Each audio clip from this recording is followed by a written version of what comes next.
Hello everybody, hi guys. I'm in the shed today, creating. Before I go any further, I like to excuse the noise. I've got about 20 metres in that direction, somebody shredding trees, 20 metres in that direction, somebody with a chainsaw cutting wood, and over that area I've got a sawmill. So I live in the country. Yeah, there's always something happening, there's always a bit of noise. What am I doing in the shed today? Well, my friend on Facebook, Tony Graham, put a post on there the other day where he'd received a jerry can, very similar to this one, and somebody had made it into a bar for him. And I thought, what a cracking idea, I can do that. So I started looking on YouTube, and there's actually a few videos on YouTube on how to turn these into bars. But I thought I'd make my own YouTube video, yeah, because I mean not everybody has seen the ones on YouTube, so I thought I'd give it a go. I then went on to Amazon, and I looked on Amazon and I typed in jerry can bar, and there was quite a few of them. And then I started looking at the prices of them. They they range from about £99 to £199, depending on what you want on the inside of it. Yeah, unbelievable priced. Now, if you think that one of these jerry cans cost about 20 quid, I think this was £25, this jerry can. Okay, the wood that I'm going to use on the inside for all the bits and bobs on the inside of the bar, I've got plenty of wood here, so old wood, so I'm going to try and use that. So yeah, we're going to crack on and we're going to see if we can turn this jerry can into a bar for my van. Bit of a project. Let's see what happens. So the first thing I need to do is to cut straight lines. As you can see, I've already put tape on here. Okay, and these are the lines, the inside of this are the lines that I'm going to cut down. So I'm going to cut all the straight lines using my angle grinder. So, safety first, glasses on, let's have a go.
Okay, so that's all the straight edges done. Now I need to go around the curved edges.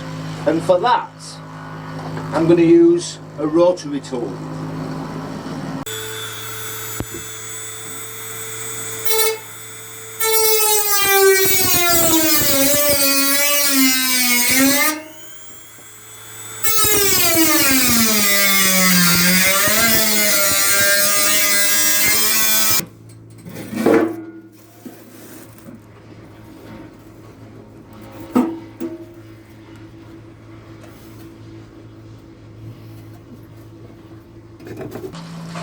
Here we have the first stage, taking the cover off, give that a shake out. I put a bit of cardboard on the back so I didn't scratch it, so that's a bit of a tip, yeah, and I've got cardboard on my desk as well. So that's the rotary done. Now what I need to do is, I need to take this tape off, get the angle grinder and basically smooth out all the burrs on the edges. So let's get all this tape off first.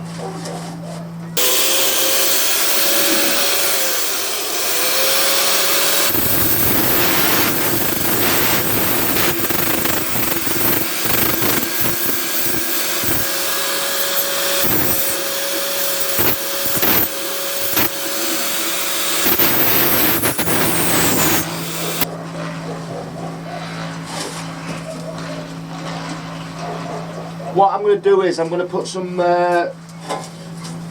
rubber door seal from a car on all the edges anyway, so any imperfections, you're not going to see that.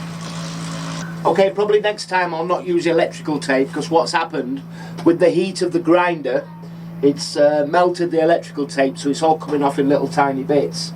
So probably next time I'll use some of that paper tape that you use for packing boxes. Yeah, but you know what? It's the first time I've done it, so you live and learn. You learn by your mistakes, don't you?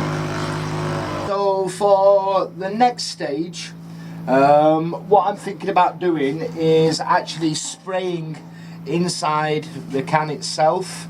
Okay, probably spray it black, because at the moment we've got this this red colour. What I need to do also is start thinking about the construction for the inside. So I need to first of all make a template for the inside of here.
Okay, so we've got the inside boards in now.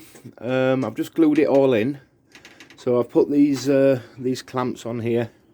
So I'm going to have to leave that now a good 24 hours to dry before we're looking about putting little clips in and things like that. But as you can see here, I've made a hole there so we can get a bigger bottle in. 2 holes at the top for a couple of glasses, and this holds three cans of Pilsner Lager, the bigger cans. Let me just get one. Okay, so these bigger cans, it holds 3 of them, or it could hold 4 Coke cans, small Coke cans. Yeah, so that's how it's gone so far. Plan is next, I'm going to dry it all out, make sure it's all dry, everything else, sand it down, and then what I'm actually doing is spray the inside. It's been a little bit fiddly trying to get the compartments inside and working out how to stick them together. I originally was going to screw them all together, but that didn't work, so what I ended up doing was packing out the sides. Here you can just see the packing in there, and then gluing the panels to the sides and gluing the back panels and the standing paddles. I've just painted it, that's why it looks a little bit shiny, so I sprayed it all black. Inside here, all this you can see here in every compartment is sponge, and I got that from a carrier mat, this sleeping mat stuff. So I've stuck that in, and now I'm waiting for all that to dry. So the next part of this is I need to find some solution to keep everything from falling out. And what I'm thinking about doing is making some cross clips which will hold everything in place, obviously, while it's in the van and it's being transported. So I'm going to wait for this to dry now.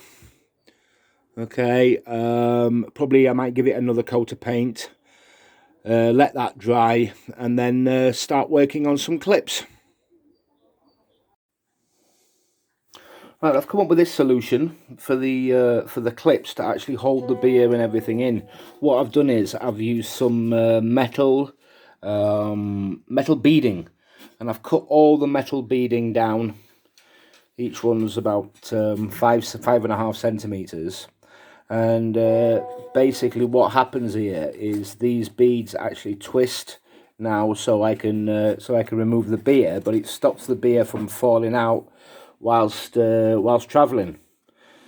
So it was a bit of fiddling, a lot of drilling, as you can see, because each screw hole had to be drilled separately, everything else, but it's actually turned out quite all right. So on to the next phase, and the next phase basically is just waiting for the beading for the edge of the can and to put the lid on, and the hinges and the brackets. So let's hope that this beading arrives within the next 3 months, because I want to showcase it. I'm actually thinking as well of just up here on the top of putting a little sensor light at the top, so when you open it, a light comes on. It looks pretty cool. Yeah. Leave any comments in the comment section below and tell me what you think, and press the like button as well. Yeah, tell me what you think, and tell me if you're going to have a go, or also tell me what you would have done different, because this is my first one, and I've quite enjoyed doing it, but it's been a bit fiddly. So cool. My next phase is to sand down about 1mm off the edge for all the way around the door.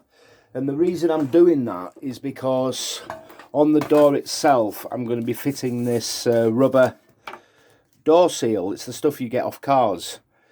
But because of the thickness of the door seal, when you put two pieces together, it's about 1mm. So I need the door to fit flush when it's actually inside the jerry can itself. So I've already put this one on, so now I'm just going to sand down the door bit, and hopefully it'll sit flush inside. So I'm really happy with that. I've grind it all down now and put the rubber door seal on. So that's all flush now, looking really good all the way around. So now onto the bit that I've been dreading, actually, is putting the hinges on. So I'm going to put 2 hinges on this side, so the door opens this way, and I'm going to put a lock on this side. So here goes. Let's see what happens. I'm hoping I don't mess it all up now, because there's obviously a lot of work gone into it. So little by little, let's try and get these done. Well, I'm really happy how they turned out. They look actually really good, and they work perfectly. So that's the door itself now. Yeah, perfect. So what I'm going to do now is I'm going to take these nuts and bolts out, and I'm actually going to pot rivet them. I don't know. Well, I'll have a think about it. I've got some pot rivets, so I might pot rivet it, or I might just leave it as it is. They actually look quite cool like that, to be honest. I'll think about it. Right, now to the other side, and put in the lock on here. Let's see how that works out. I'll show you that when I've finished, because it's a bit of a surprise.